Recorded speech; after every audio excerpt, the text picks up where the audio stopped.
Hello, my name is Jamal Idrisu, the convener of Anansi Processing Factory that basically deals in the conversion of plantain into staple foods. Over the course of 15 years, I've noticed that it takes 5 days for a ripe plantain to get rotten. From this stage,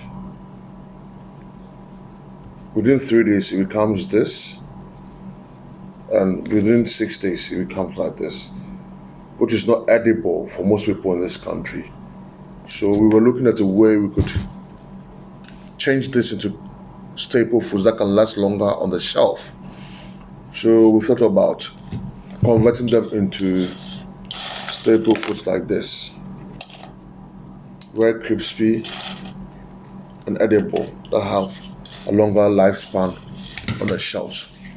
Aside that, we're looking at converting the stems, including the roots, into soaps, which they are able to hydrate the skin properly when you use them.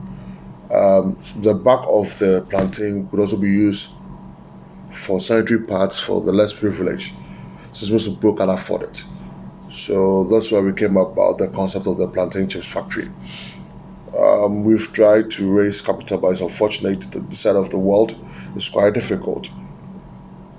Occasionally, we're able to do some natural ones and then sell across the city.